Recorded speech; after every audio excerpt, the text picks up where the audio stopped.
تعالوا نشوف مع بعض هنعمل الفخدة الضاني بالجمال والطعامة دي ازاي. انا عندي هنا ورق لوري، وعندي كزبرة ناشفة، وعندي فلفل اسود حبوب، وكبابة صيني، 5 فصوص حبهان، 5 فصوص قرنفل. كل ده انا بحمصه على النار، على نار هادية، وببدأ اطحنه في المطحنة. تمام كده. تطحنيه بيكونوا كده فيهم جرشة بسيطة، يعني ايه، مش مطحونين قوي. تمام. بعد كده باخد البهارات بتاعتي الجميلة دي اللي بتضيع معايا اي زفارة في اللحمة الضاني، بتضيع معاكي اي زفارة في اللحمة الضاني. تمام. الفلفل الاسود والحبهان من الحاجات الاساسية جدا. معايا هنا بصلاية وطماطماية، هاخدهم اضربهم في الكبة. تمام، من غير اي مية ولا اي حاجة. هي البصلاية والطماطماية هيتعصروا جامد مع بعض، وبعد كده هبدأ اخدهم اصفيهم معايا. تمام، بالمصفى كده. وهاخد المية. ليه بقى هناخد المية بس؟ لان انتي لو عملتيها كاملة، البصلة كاملة، هتتحرق منك وانتي بتديها الصدمة، تتحرق منك ومش هتبقى حلوة. تمام. لكن احنا كده لما ناخد مية البصل، بالعكس المية بقى تدخل معاكي في الأنسجة، وهتتبل معاكي اللحمة حلوة جدا. هتقولولي ممكن تتبليها من بالليل، قبلها بليلة. تمام، تتبليها وهتطلع معاكي في منتهى الجمال برضو. لكن انا هنا النهارده كنت بصراحه يعني ايه، كنت عملتها في نفس اليوم. يعني عملتها بالظبط، ما اخدتش معايا ساعه في التتبيله او نص ساعه، وبعدها دخلتها الفرن.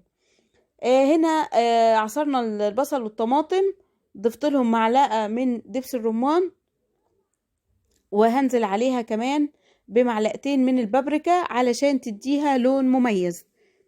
بعدها هنزل ببصل بودر، وهنا هحط رشة قرفة، حوالي نص معلقة او ربع معلقة قرفة. لو انت ما بتحبهاش مفيش مشكلة، بس كانت مدية طعم خيالي في اللحمة. بصل بودرة، توم بودرة، معلقة او معلقة. وبعد كده هننزل بايه حلوين، هننزل ببهارات من اللحمة، بهارات لحمة. هنزل كمان بحوالي معلقة او 2 من الكاتشب. تمام كده. لو ما عنديش كاتشب وما عنديش دبس رمان، ما فيش اي مشكله، نحط صلصه. انا هنا حطيت معلقه صلصه، انت ممكن تحطي معلقتين 3 صلصه لو مش متوفر عندك الكاتشب ودبس الرمان. طيب ايه البديل لدبس الرمان؟ البديل لدبس الرمان معلقه عسل، معلقه سكر. بس اكتر حاجه بتجيب معاكي لمعه حلوه هي العسل. العسل بصراحه جميل. هنا انا حطيت 3 معالق من الملح. تمام. كل كيلو لحمه الفخده دي 3. خدت من لكل كيلو لحمه اخدت له معلقه ملح. اسفه جدا يعني، معلش عشان مربوك. طبعا ايه، بناخد العسل بتاعنا بنمسح مكانه كده، وهبدأ بعد كده انزل بالبهارات اللي طحنتها. هحط منها معلقتين 3 على حسب الرغبة. تعرفي ازاي ان الملح بتاعك مظبوط؟ هتدوقي طبعا ايه، هتدوقي معاكي الخلطة، تاخديها كده على طرف لسانك وتدوقيها، بحيث ان هي تبقى مالحة، تبقى مالحة. علشان اللحمة دي نية، يعني اللحمة لما بتنزل في الشوربة بتتملح كويس. تمام. انما هي كده نية، لا، يبقى احنا لازم ايه، نزود الملح حبة كده. فهي 3 معالق هيظبطوا معاكي فخدة 3 كيلو، يبقى كل كيلو بياخد معلقة. تمام. هبدأ اشرحها بالشكل ده علشان التتبيلة تدخل جواها، وعلشان تسرع التسوية بتاعتها. حلو يا جميل، حلو يا جميل. ما تنسونيش بقى في اللايك والشير والسبسكرايب ونفعل الجرس علشان يوصلنا كل جديد. حلو كده. هنبدأ بقى نقطع كده، ونبدأ ندخل بالتتبيلة جوه الفخدة بتاعتها او بتاعتنا، مش مشكلة بقى. نتبلها كده بالشكل الجميل ده.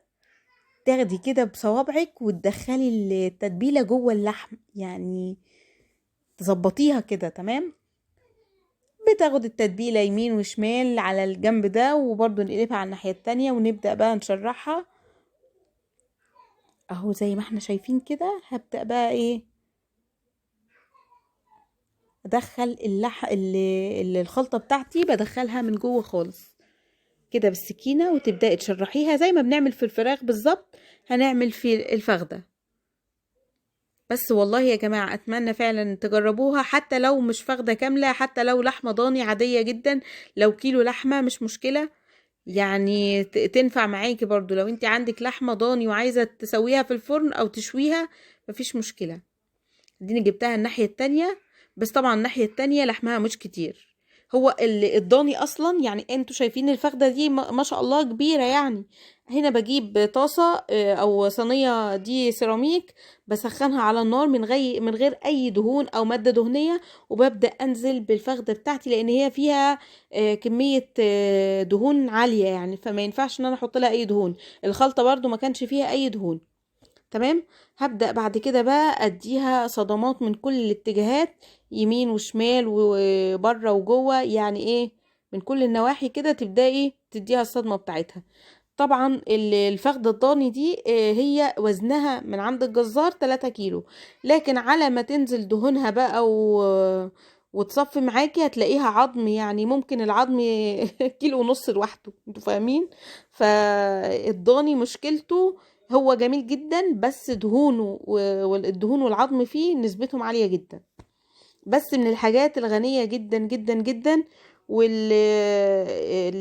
يعني المادة الغذائية فيها او القيمة الغذائية فيها عالية جدا، من الحاجات الجميلة واللي بتفيد الجسم بطريقة حلوة جدا.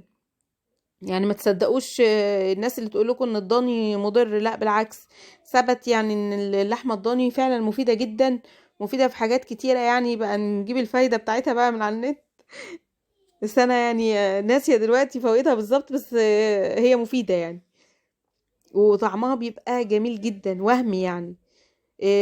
انا في الاول ما كنتش بحبها بصراحة، بس بعد ما الواحد يعني ايه دخل المطبخ كده وعاش مع التجربة، لا يعني خلاص ظبطت بقى نفسي ان انا خلاص بحبها. هبدأ بقى اجيب مية مغلية وابدأ انزل على الفخدة.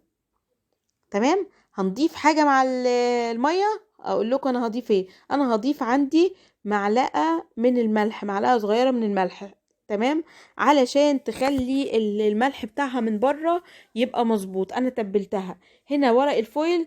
هجيب الورقة اغطي الصينية. تمام. وتبداي بقى تقطعي مرتين 3 عليها كده، يعني تديها حوالي 3 4 طبقات من الفويل، هتطلع بالشكل الجميل ده.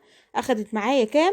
اخدت معايا من 2.5 ل3 ساعات علشان تطلع مستوية وجميلة بالشكل ده. اتمنى بقى تجربوها، واتمنى ما تنسونيش في اللايك والشير سبسكرايب ونفعل الجرس علشان يوصلنا كل الحاجات الجميلة دي. اشوفكم في فيديو جديد من فيديوهاتنا شوكة وسكينة. مع الف سلامة. مع السلامة.